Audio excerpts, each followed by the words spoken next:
Believe me, never had a lot of shit come easy. Had to work hard, struggle just to be me. Had to and what was left over I put towards my dreaming. But the only thing in life that has meaning are the things you gotta work for, believe me.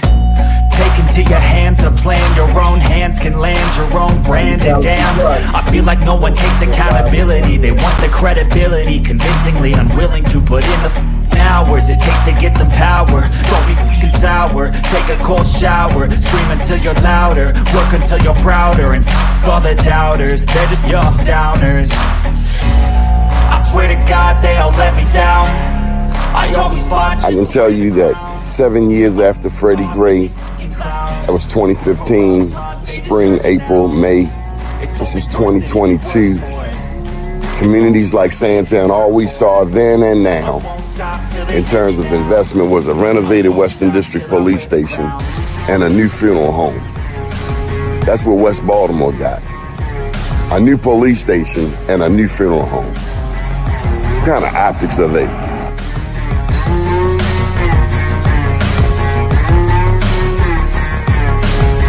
Was Freddie Gray any different than 1968 Baltimore riots? Dr. King's passing, killing, murder? This is the same? No, it wasn't. I mean, I think, well, first of all, people who are being violent and burning, that's, all that's the same. But the point is what was the cause and what were they attempting to register? I always fought just to wear the crown. I'm off at these fucking clowns. I love you. They deserve an ounce. It's got next. And on me for.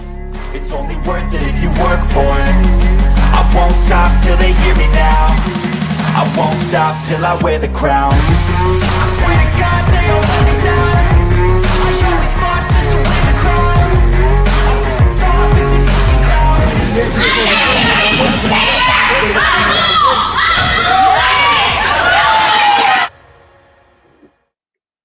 First name's Donnie, last name's Glover, entered to win it for the long haul, baby. Okay, so I got a picture up, and that picture is of the one and only Alice Torriente, who is joining us this morning. Good morning, Miss Alice. How are you?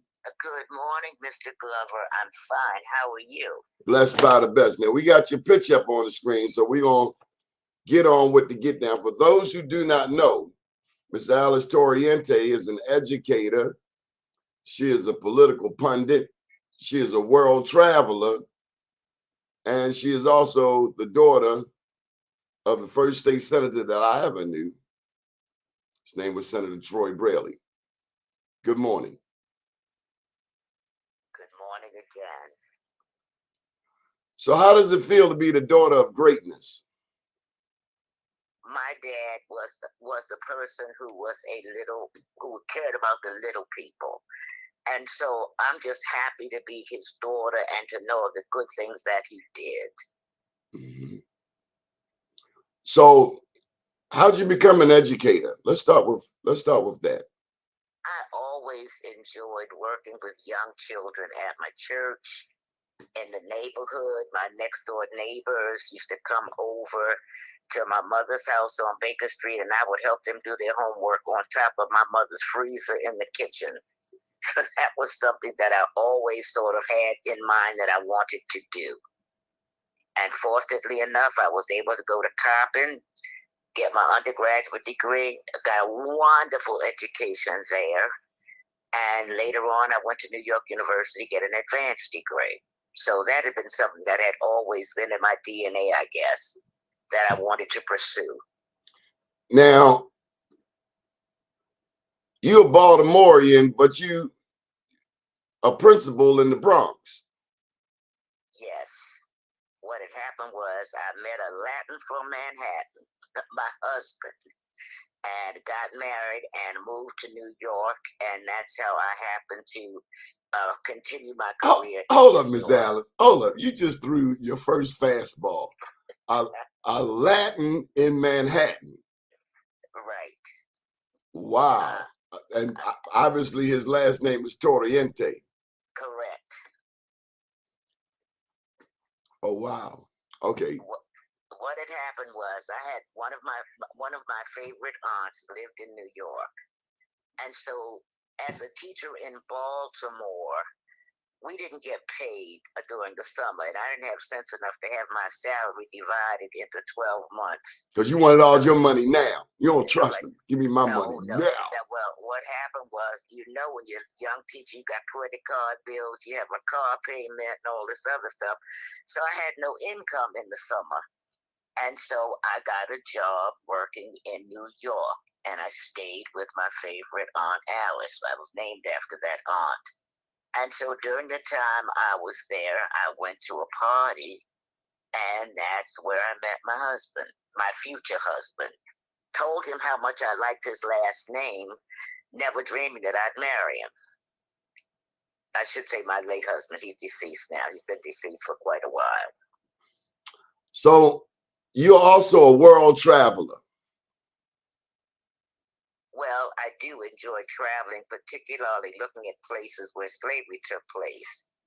And so I have done that, and I've also, as chairman of the Baltimore City Women for Obama, we did go to Norway, which had nothing to do with slavery.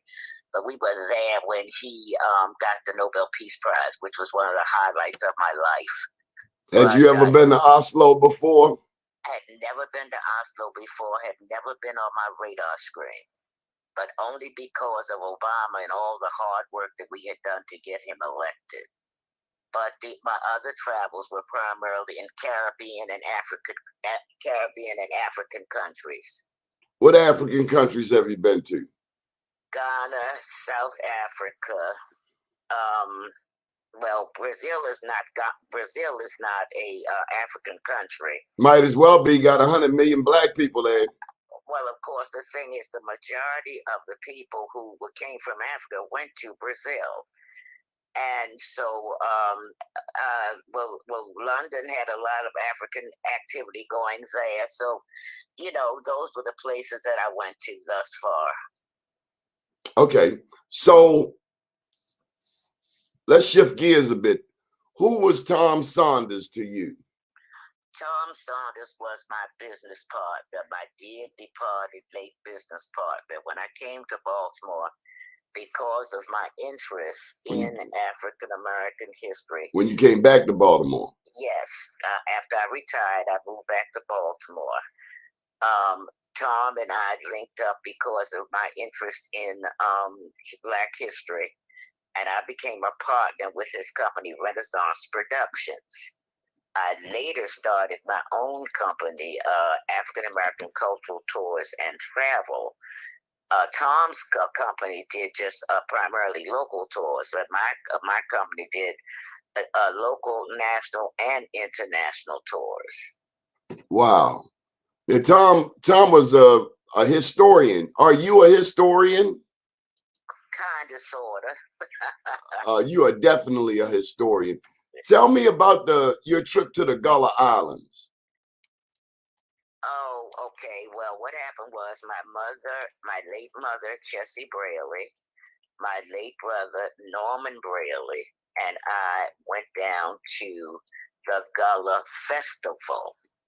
And it was outstanding. We had an opportunity to tour, not only to go to the Gullah Festival, where we ran into more people from New York than I would ever have expected. We went to the Gullah Festival, and we toured the schools. We toured all the areas there. And what I found interesting was the fact that many of the foods and some of the basket weaving that we saw in Jamaica and the West Indies were some of the same things that they were doing in the Gullah Islands. So it was extremely interesting, and I couldn't believe the people that I ran into that we already knew. Ran into my son's baseball coach from New York down at the Gullah Festival. So it was absolutely a wonderful experience. And then, of course, some of the people who were vendors at the Gullah Festival came to Baltimore and were vendors at the Baltimore Fair that we had. So let me just slide this in there, that while a lot of Americans, as of late, acknowledged the year 1619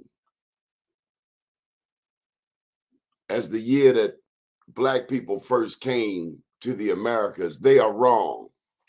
Absolutely. Let me finish. In my book, and I'm showing a copy of my book, I Am Black Wall Street, 1619 is much too late. Our sources suggest that, number one, the first Blacks that came to America were not slaves. One of them was Juan Garrido, who was a Spanish conquistador. Also, around 1525, our research shows, and you can pick up a copy of I Am Black Wall Street, ordered on Amazon and Barnes and Noble. But the first Blacks that were there on the coast of in South Carolina, they beat up the slaver, and they escaped to the Gullah Islands. Well, let me ask you, what is your understanding of the Gullah Islands? How did those Black people get there? I'm saying 1525. My understanding, and it may not be as well founded as yours, is that a number of those people came from they were Muslims, and they came there before that time. That was my understanding, but mine is not as deep and as researched as yours. Well, let me just add that the year Columbus is given is 1492. That's when, and he did not discover anything. He found people.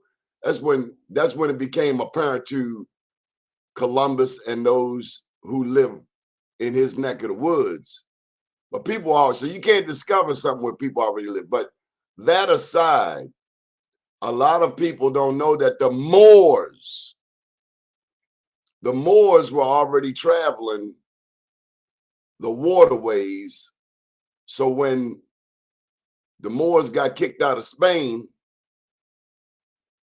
those Spanish, all they did was pick up and start following the same paths that the Moors had already been traveling. But we're never taught that in American history. Why are we so robbed of our history, Miss Alice? They don't want us to know that we have come from kings and queens, and we have reached greatness. It's all about keeping us down and making us not think well of ourselves and our history. Miss Alice, what do you think of Wes Moore? I think Wes Moore is a very capable person whom I believe would be a wonderful governor for the state of Maryland. I must tell you that I have worked in the campaign, so I would probably be a little prejudiced. Well, I would be prejudiced if you came on here talking about Cox. So I have worked with Wes and his wonderful wife and the members of the campaign, and I think that he would certainly be a great attribute to us in the state of Maryland, aside from making history as the first African-American governor for the state of Maryland. Oh, hold up. Wait a minute. Are you like just getting on board? No, I've been there since day one. Oh, so you're not a Johnny come lately, because some people lost.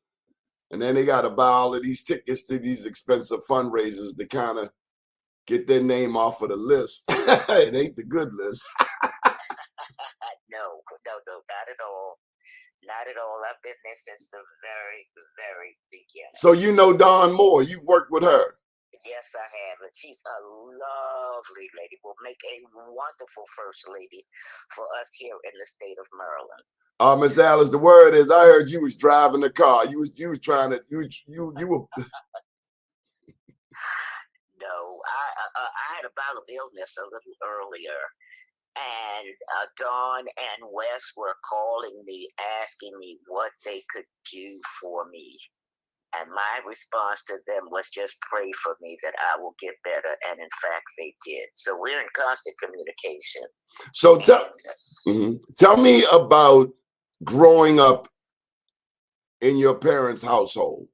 I understand that A. Philip Randolph, Martin Luther King Jr., Jackie Robinson, I heard your house was like the Great Blacks and Wax. Well, I wouldn't quite say that, but yes, we did. A. Philip Randolph was just about like a grandfather to me.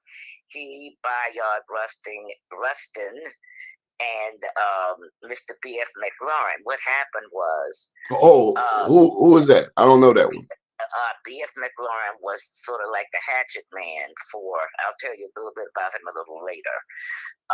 My dad became a Pullman porter in 1940. Senator Troy Brailey was a Pullman porter, 40th district. The 40th district was a. Well, let me just go back. I'll shut up. I'll shut up. My dad was from Lynchburg, South Carolina, country boy. His mother was an educator. His mother had gone to, was from New Orleans, and she had gone to a convent school. After she finished the convent school, her mother sent her up to Voorhees College in South Carolina. My grandmother stayed in South Carolina as a teacher and met my father's father, who was a handsome devil, but a farmer. And my father came from a family of 6 children. His father wanted him to be a farmer. My father said, I'm not having that. So he hitchhiked his way to Baltimore. When he hitchhiked his way to Baltimore, he stayed with his cousin that lived on Fulton Avenue at the time. And well, I don't know if he was on Fulton Avenue at the time, but they ultimately moved to Fulton Avenue. But my father had a job, got his first job as a shoe shine boy down in South Baltimore on Charles Street. Now, see, this is where you're about to do some real educating. Okay, and the thing is, during that time, I don't know how many old timers are listening, but later Judge, the man who became a judge, Solomon Liss, was on the other side of the street selling newspapers. So they were fast friends from way back in the day. All right, after my father was a shoe shine boy, he got a job in a tailor shop. Later, as a presser, he became a waiter in Rossiter's restaurant. Rossiter's is now a parking lot, but it was a world famous seafood restaurant on right around the corner from Chauffeurs. Judy Garland and all the famous folks used to come to Rossiter's. Was this on Charles Street? Below the block below Charles Street. Right block below Charles. Diagonally across the street from Chauffeurs. I can't recall. Oh, okay. Right now. So Chauffeurs is the furniture store. Chauffeurs was the furniture store. They've gone out of business. Diagonally across the street below, it's right where the drugstore is. Right below where the drugstore is, across the street from Chauffeurs. Okay. But anyway, that's where my father was a waiter. Okay. My mother and her sister, she came from a family of 10. Senator Brailey was a waiter. He was a waiter prior to becoming a Pullman porter. What happened was my mother lived up the street from Rossiter's. And in order for my father to get transportation to go home, he would have to pass my mother's house. She and her sisters would be out on the steps. He met my mother, Jessie Granger, and they got married, later from there. Okay, I was born in my grandmother's house at 122 Hamburg Street. Shortly after. So you South Baltimore. I am South Baltimore, and back in South Baltimore, born, South Baltimore bred, and back in South Baltimore again. After living all over the world. Back in South Baltimore. And what's the name of that church down there? Leadenhall Baptist Church, over 150 years old, has been in the same place the whole time. That's our church. We've had three generations who are members of that church. And I'm still a member of Leadenhall Baptist Church. I remember you sending me some flyers during the height of the pandemic saying they got food down. And that's when I learned more about your South Baltimore history. Okay, so come on, tell me some more. All right. Well, after I was born, a couple years later, my mother had my brother. So there we moved to the McCullough Projects. McCullough projects were just being built. They were just putting the bushes in the ground when we moved. We were among the first to move there. However, projects at that time were for people to get on their feet to move on, not to be there forever. Oh, my daddy said the same thing. Can you repeat that? And this is with all due respect to the brothers and sisters that come out of Murphy Homes, Lexington Terrace, Flag House, and Lafayette. Say it one more time. I want y'all to hear this. The projects were there so that people could get on their feet and to move on. It was not there for you to stay forever. Cop and bop. And so anyway, we lived in the McCullough projects for a bit. My dad got the job working as a Pullman porter on the train. And I was fortunate enough, I guess I'm such a pack rat, I was fortunate enough to find my father's identification card from 1940 when he joined the Pullman Porters. And so as a result of joining the Pullman Porters, he got to know A. Philip Randolph. And A. Philip Randolph, we moved out of the projects and moved on Baker Street. Well, A. Philip Randolph, B.F. McLaurin, and my goodness, I'm having a single moment. The one who was the nonviolent Rustin, Bayard Rustin. Rustin used to come to our house and talk. And of course, during the time that they were planning the March on Washington, were many of the times that they would come to the house.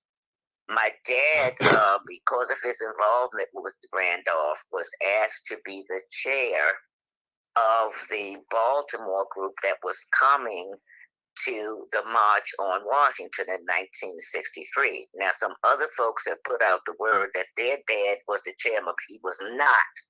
He was one of the coordinators of the March on Washington. I have a lot of material here from the March on Washington, the officers, the plans. I have all of that information. I'll get to that later.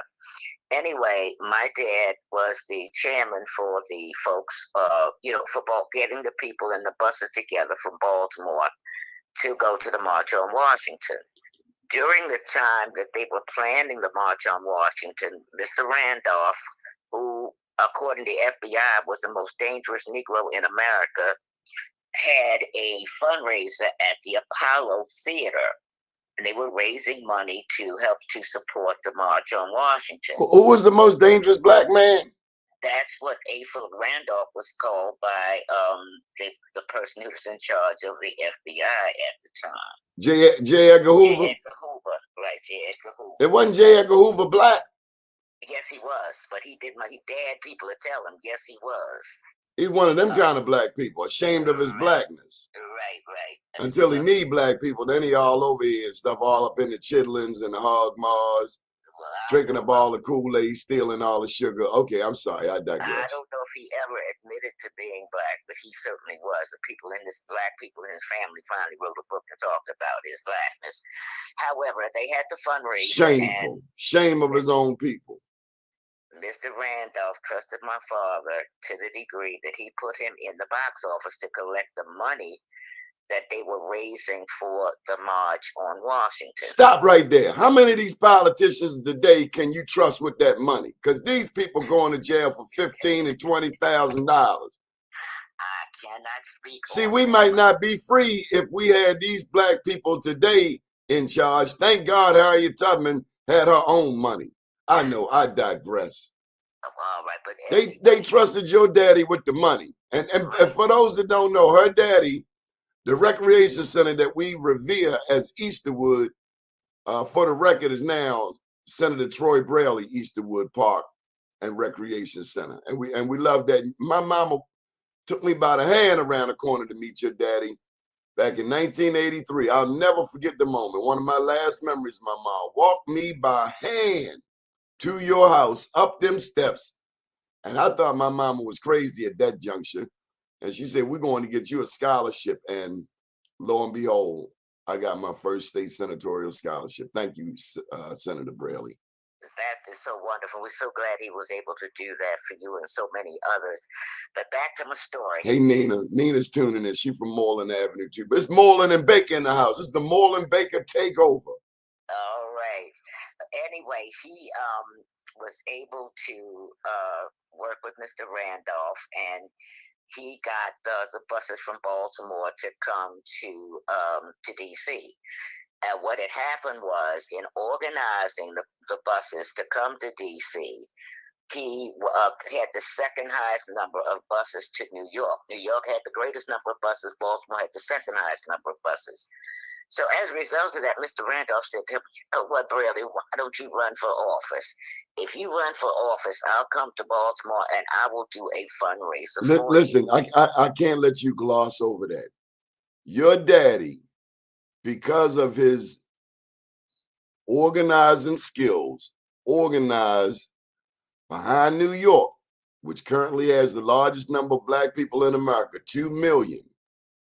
You saying your daddy organized the second largest amount of people, and that group was from Baltimore. That is correct. And Baltimore, just for the record, you could call a home of the civil rights movement, couldn't you? Absolutely. Absolutely. I'm glad we now got that clear. Baltimore is one of the homes of the civil rights movement. No disrespect to Atlanta, to DC, to New York, but Baltimore holds its own. Anyway, Mr. Randolph kept his word, and he had the fundraiser for my father. My father ran for the House of Delegates, and he won on his first time around. He was a member of the old 4th District Democratic Club, which when we had Senator Verda Welcome, and they used to meet over top of the Met Theater. Pennsylvania North. North, that's right, Pennsylvania North. That was where the Met Theater was, and that was where the 4th District Democratic Club met. My daddy took me to see Cornbread Earl and me up there. All right. And they got a Jewish cemetery up there, too. Absolutely. Well, anyway, my dad, during the time that he was a delegate, got a lot of bills passed to help the little people. He called himself the man of the little people. He passed a bill to have the transit fare half price for senior citizens.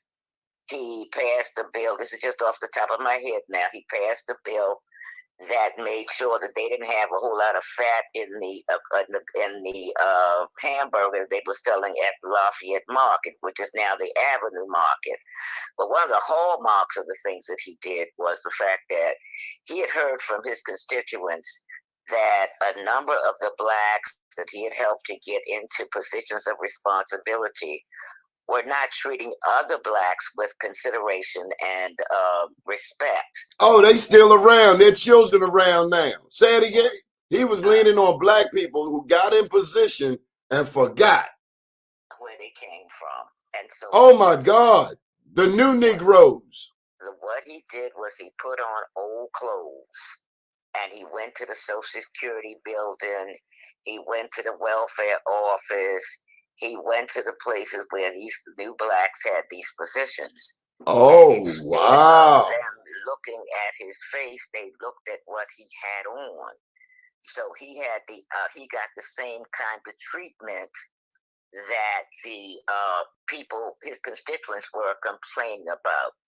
So of course he blasted them, and he got worldwide coverage for that kind of the kind of thing that he did. I wish we would get some elected officials that dress down and go into child support, the welfare office, and anywhere else that services people. You know, Miss Alice, this country has put out the perception, for instance, that all black people on welfare, like white people not on welfare.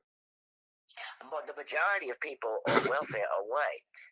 I know. A lot of people are not aware of that, and my father took great pains to make people know that.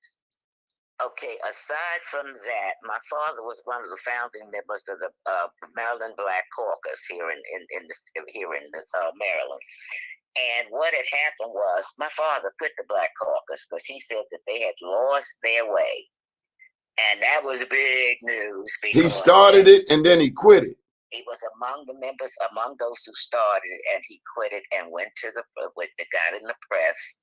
And I was reading some old articles about it, stating that they had lost their way because they were making some deals that were not beneficial to the Black community.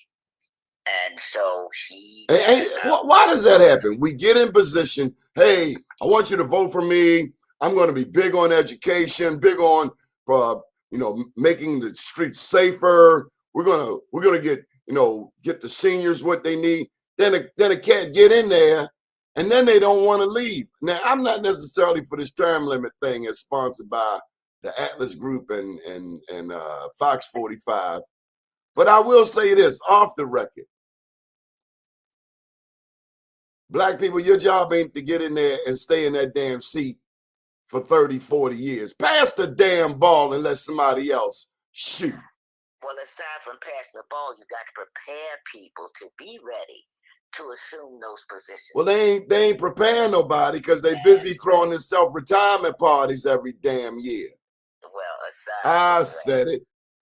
Well, anyway, ultimately they were able to make whatever it was whatever they needed to do. So he was able to join the Black Caucus again, but he was a very loyal member to the 4th District Democratic Club. Were they loyal to him? Because my understanding is some of the black leaders in this town turned their back on him, tried to stab him in the back. Oh yeah, 1 or 2 of them did, whose name I will not name, but they were people who had helped. He had helped when they came to Annapolis after him. You want me to name them? No, don't. But anyway, he had helped them, and then they turned their back on him. But anyway, we'll be that as and let them rest in peace because they're no longer with us. They ain't got no damn peace. They ain't gonna have no peace in heaven even. You know what? I heard somebody say, if they sell you out in Africa, they'll sell you out in America too. They wasn't no good in Africa. They ain't gonna be no good in America either. Well, what can I tell you? However, all during the time that my dad was there getting the bills passed, and I can't remember all of them. I know there were a number of things, the bills that he had passed for the state workers of Maryland, some of the hearing things, and some of the things to get raises for the state workers, and some of the things that would allow them to have disciplinary hearings that they were not allowed to have before. I had a chance to talk to some of the people who were aided by some of the bills that he passed. All right, Senator Verda Welcome had said that when she decided to retire, that my dad would be the person who would take her place. And so she decided to retire. And my dad geared up to run for her position. There was another female politician in the club who shall remain unnamed, who persuaded her, even though she had said she was going to retire, that she should run and not retire. So even after my father had made his announcement and said that he was going to run for her position, Senator Welcome decided that she was going to run again. So that was a matchup, and there was a lot of talk about the falling out in the 4th district and this and that. And hold up, 1 minute she wasn't going to run, and then the next minute she decided to run. Yes, after he'd already gone out there. So she pulled an okie doke move on him. Well, this other lady, I guess, talked her into it, the other female elected official. And so he ran, and of course, he was able to defeat her. And so he became the state senator for the 40th district. So since we can't say who went against your daddy, who did support your daddy? Who stayed true to your daddy? Well, damn. Not a lot of folks. Damn, that many? I'm telling you. See, that's what happens when you have character. That's what happens when you stand for something. Not even some of the people who were on his ticket. some of them did him in. That's why we named the park after Senator Brailey, because we knew his heart and we knew the rest of them clowns were only about their self. Well, some of these people were people who were on his ticket because betrayal comes from someone close. Right. After he got to be senator, they put up one of the people on his ticket put up somebody else on his ticket to run against him and defeat him. And these are black people? Black people. And so my dad served in Annapolis with honor. So Westmore ain't the first black man to get haters in Maryland. And definitely not. Definitely not. So my dad served with honor for 27 years in Annapolis. And so it was just really interesting how things, played out and what the story was. Well, that's a real,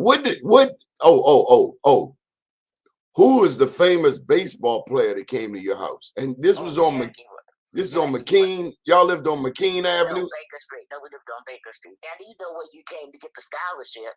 So you didn't come to McKean Avenue.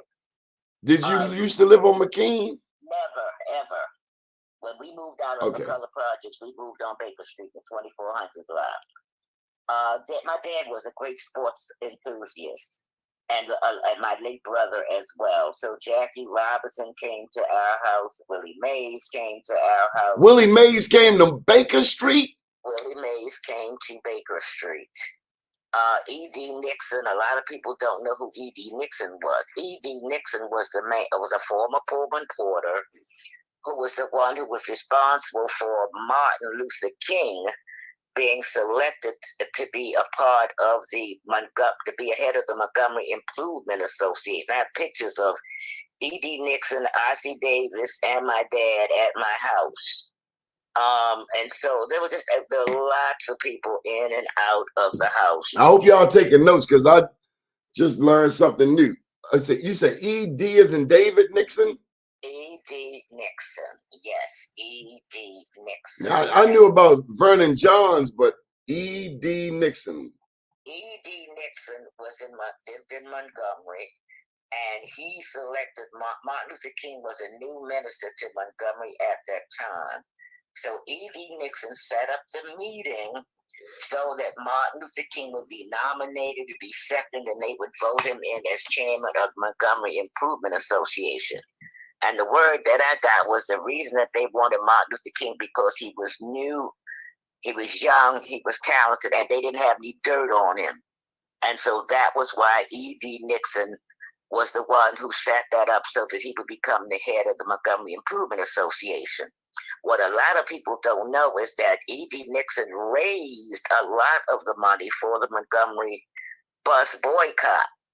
And what he did was he had the money put in northern banks so that they couldn't fool with the money when he got ready to take it out.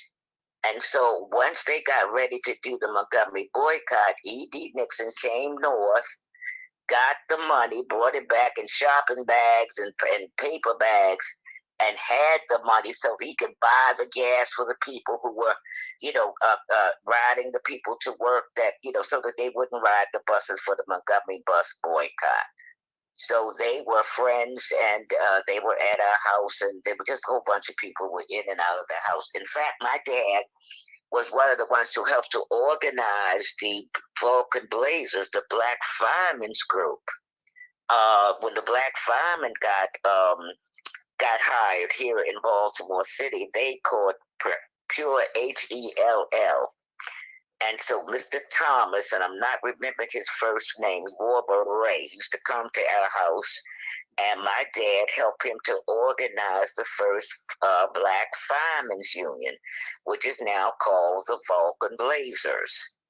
And so he was involved. He had his hands in a lot of things. He was very much a labor-oriented person. In fact, he was labor's candidate in Annapolis.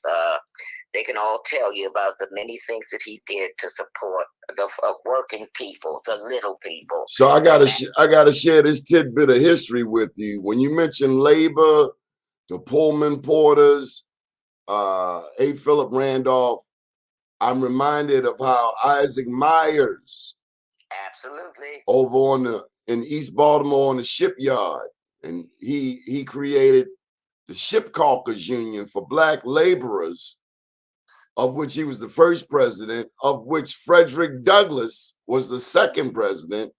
And my understanding is that was the beginning of the Black Labor Union.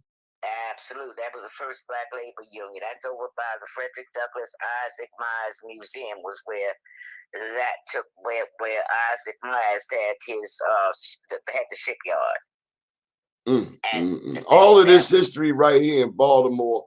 Is there any law saying that every Marylander has to know this black history before they get a Maryland state diploma? Not to my knowledge. As a teacher here, I taught in Baltimore for 7 years before I went to New York. So during my time, I tried to include as much black history with my students as possible. I want to tell you a real joke.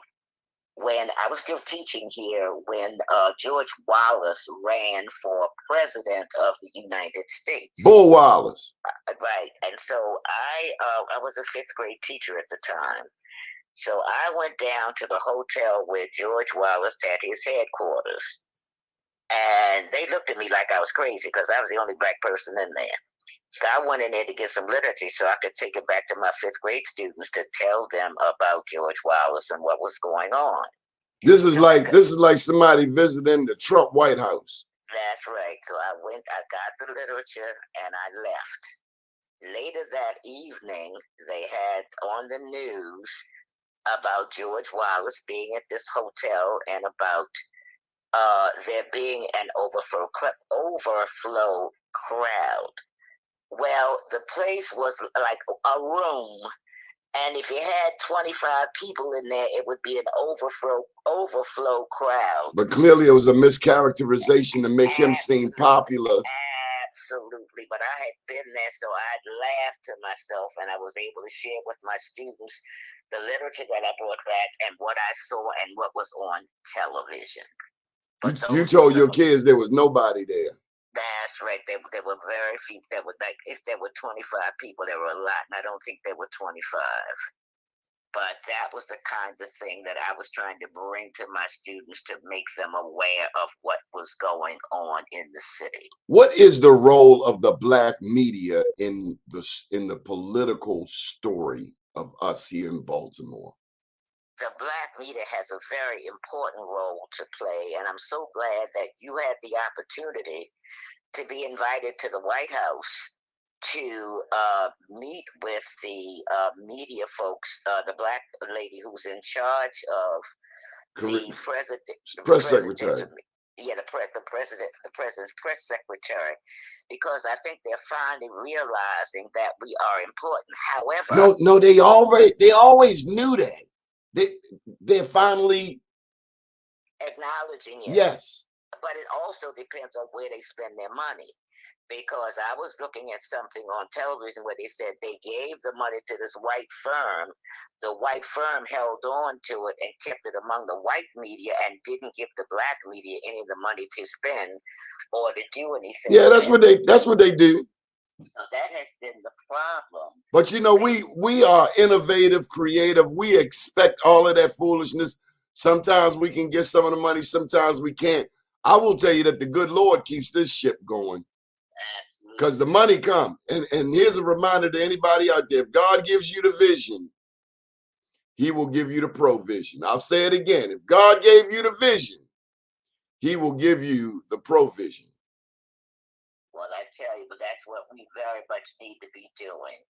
And so anyway, that is what the story is. But that's the story. That's my story. And so Dad lived a wonderful life, and he was respected, and people still remember him. Some of the old timers who were around, and some who were beneficiaries of the kinds of things that he did to help out people. Well, let me tell you what he did to help out people. He stayed on Baker Street. That's true. When I think back, the first thing a black politician wants to do is leave Baker Street. But white people are buying up properties on places like Baker Street. What is up with us where first everybody wanted to move to the county? So black people been going out Liberty Road for 50 years. But white people from DC and New York are buying properties here on Carlton Avenue. Absolutely. What is it that the white people see in the black community, or at least where black people live, because a lot of us don't own jack? I mean, how do we change our thinking? Because every time we go somewhere, like we running out to Randallstown, Owens Mills, paying $300,000 for a prefabbed house. I met a cat who lived in the county and moved down on Druid Hill Avenue and bought himself a 3-story house, and it looks like a mansion. Wow. What is it about us that we seem to be never satisfied? I mean, when you first mentioned Fulton Avenue and your daddy, I wanted to ask you, I thought we couldn't live west of Fulton Avenue. It took a while for us to get there, but we got there. I knew quite a few folks who lived on Fulton Avenue. I know that Mr. Buster, who owned the Clico Club, the Odyssey. Like, from South Carolina, like my father. Hold up. Was he a black man? Black man. And he was among the first to move on Fulton Avenue. I'm trying to think of the other man who was the piano player. He played in all the white clubs. Oh, it's Cassell's, Mr. Cassell's. Can't think of his first name. He was among the early people who lived on Fulton Avenue. And so they were surrounded by white people, though. They were when they moved on Fulton Avenue. That is very, very true. But the white folks soon got on their horses and got out of those neighborhoods. But that was when I was a little girl back in the day. And talking about people moving up and moving out, when Willie Adams and Victorine Adams bought their house on Carlisle Avenue, they had to have white folks to go pretend that they were buying the house, and they bought the house for them, and they moved in. You know, that reminds me of a black lady getting a white couple to sit in their house when the appraisal come, and they got twice the value.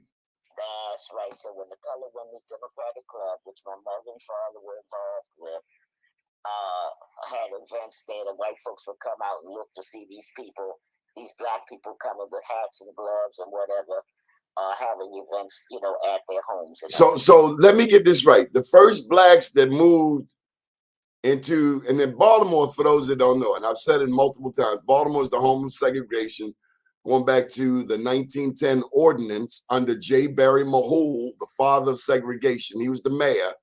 2 black men, Ashby Hawkins and George McMecken, after which McMecken Street was named. They used to hang foot in his hind parts and stayed on him like white on rice because he was such a racist. But places like Roland Park had this ordinance created where not only could blacks not move into white neighborhoods, whites could not move into black neighborhoods. That's how diabolical these racists are. So when they go telling me about all these other people, know that it all started right here in Baltimore. Well, the other thing is, you know, the blacks, whites, they had where Kurt Smoke lived. What's that area called where he initially lived? And Pete Rollins. Sequoia, Ashburton. He had Ashburton. They had covenants in Ashburton that African Americans could not live in Ashburton for the longest period of time. Yeah, Frank Robinson almost left Baltimore. My understanding is because he couldn't find a place to live. And that's why I ain't no damn fan of the Orioles all the time. I'm 50-50 with it because I'm a Reggie Jackson fan. When the Orioles treated Reggie Jackson like doo-doo, then he go to New York and smack 3 home runs in one game. Yeah, the Orioles can go to hell in my book because I know who the racists are. My son and I were at that game when they won the World Series that night. You saw Mr. October? Yes, I did. Oh my God. Who was a good friend of my father's, got me tickets. This during the time I was living in New York, got me tickets, and we went to the to the game at the Yankee Stadium, and we were there the night that Reggie Jackson hit the home run and won the World Series. 3 home runs. 3. That's right. We were the night that he won. What do you remember those home runs meaning for Black people? You know, at the time, I really was just thinking about the Yankees. But it meant a lot that Reggie Jackson was able to be the hero and the star of that winning that World Series. Why? It was just like seeing Ketanji Brown Jackson being the first Black woman at the Supreme Court. It was almost as good. Well, his event was almost as good as hers. I saw his event. I saw her event, and I ain't gonna belittle, because for me, he was telling the white racists, I don't care what you bring at me, we're gonna smack it out the park. It wasn't just a hit. It wasn't just a home run. He was making a statement. Right. Well, let me just say this to you. You brought up something while we were talking. My dad I have some letters here that my dad wrote to Hofberger. And I think Hofberger was the one who was with the Orioles or with the baseball team. He was trying to get them to get Black players to come to Baltimore. He wrote one to the Orioles and one to the Colts. That's my problem with the Orioles. Ain't got no damn Black people on it. Everybody, and I ain't no knocking my Dominican brothers. I'm saying Black people do play baseball. You better get something on the Baltimore Orioles if you want me to watch them. Al Bunbury, Ken Singleton, Lee May, African Americans. Well, my dad had written some letters way back. I have copies of those letters. Yeah, we got to go back to the Negro Leagues. We dropped the Negro Leagues to go fit in with their leagues. Now Black people ain't playing baseball at all. James Mosher, just down the street from where Senator Brailey was, baseball just died in the Black community. Well, let me just say this. With Leon Day, my mother had gone to school with Leon Day and his sister. And so when Leon Day was inducted into the Baseball Hall of Fame, he died, but he lived long enough to know that he was going to be inducted, but he didn't live long enough to get inducted.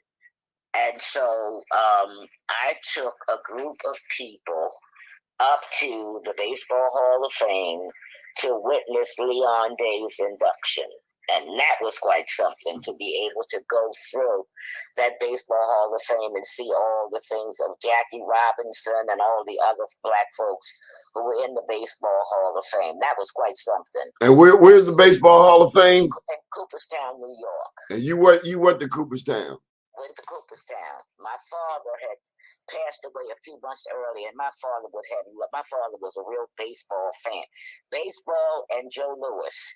And so the thing is, if he had been alive, he would have loved to have taken that trip. Did he meet Joe Louis? Yes, we met Joe Louis. And my aunt, I had a picture around here somewhere with my aunt that I had stayed with in New York, who was a friend of Joe Louis, and had a picture taken with the two of them. Did you meet Thurgood Marshall? No, I never met Thurgood Marshall. No, I didn't. Who's the most famous person you ever met? Me. Muhammad Ali. Oh, well, my dad was very active during the time that he was in office. He was a big supporter of President Jimmy Carter, who just celebrated his 90-something birthday. Happy birthday, President Carter. He's a decent person. Man. Yes. What happened was my father, Verda Welcome, Miss Oliver, who used to write for the Afro, and a couple other folks went down. Miss Oliver, who that, Jakey mama? No, she had a daughter. Her daughter was in school with me. Oh, I'm trying to think of what her name is right now. Okay. But anyway, that wasn't Jakey's mother. Anyway, they all went down to Plains, Georgia when Carter was running for office. And I got a great big picture here of them down in Plains, Georgia. They met the wife and the mother and Miss Lil and the brother, everybody. And so while my father was there, he sent me a postcard saying I had just met the next president of the United States. I have that postcard here somewhere in my house. Anyway, What was the point I was trying to make? Oh, okay. He, of course, came to Baltimore. I have a picture of my dad, Sarbanes, a bunch of other folks, and Carter. Of Dwight Pettit, because Dwight Pettit was a big person with Carter. And when he was here, so I have a picture of them. And then when Carter got elected, I took off time from work, took my son out of school, and we came down to Washington to stay at my aunt's house to go to the inauguration. We were there for that whole week. And so we went to my mother and father came over, and we were at the inauguration. They had 5 different inaugural balls. And I remember my mother and us trying to go to all of them, exchanging shoes on one of the floors at one of the hotels for at the inaugural ball. All right, Jimmy Carter, of course, was a teetotaler, and so we had one of the balls was held at the train station in D.C., and he was serving peanut punch at the inauguration. Who was there but Muhammad Ali? Muhammad Ali was so popular that when he was trying to get out of the train station, they had to form a human wedge to put him in the middle of it to walk to get him out of the train station. During the time he was there, I was fortunate enough to be able to get his autograph. And I have his autograph on the back of one of the tickets that allowed you to get into the inauguration. All right, Mr. Alice, we got to wind this down. What was great about Muhammad Ali? Muhammad Ali didn't take no you know what. He stood up for what he thought. He just said he had not been shot. The Vietnams had not called him the N-word, and he was able to be redeemed by the things that he thought were correct. What could celebrities of today learn from Muhammad Ali? To be true to what you believe in and not knuckle in and just do things to be popular. We didn't cover Harry Belafonte. We covered Dr. King, the movement. Harry Belafonte, I said, oh my God, there was a march on Washington before the march, but there was another march on Washington, well, not a march on Washington, but a march to Washington when Eisenhower was the president. And my brother was selected.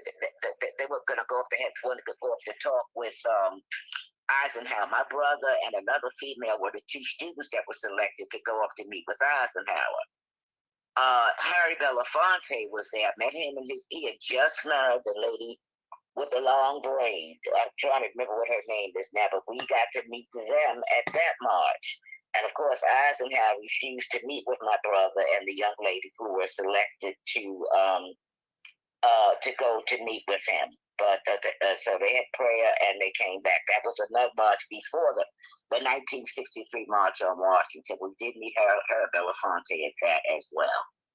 When you say something, it brings more information back to me, and I start remembering things and what happened. What could the entertainers of today learn from Harry Belafonte? Also, to be true to what they are about. I am just so delighted that Harry is still alive and still being involved.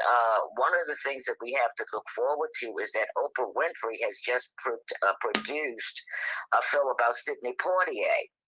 And I've been reading about that. That's going to be released shortly. And the things that he had to go through as being in us and working in the segregated movies and what have you. And Harry Belafonte and Sidney Poitier were very, very good friends. And so they were involved in the civil rights movement together. Before we close this segment out, I want to thank you. And some of the comments that people have shared is, where's your damn book? But I'm gonna get to this. And hello from Ruth Kirk's daughter, Karen. She says she enjoyed listening to your history, Miss Alice. That's Karen Kirk Obayanju. That's Ruth Kirk's daughter. Let me. I need a quote from you. One of your favorite quotes. My favorite quote is, "To thine own self be true." Well, that's resounded throughout this interview.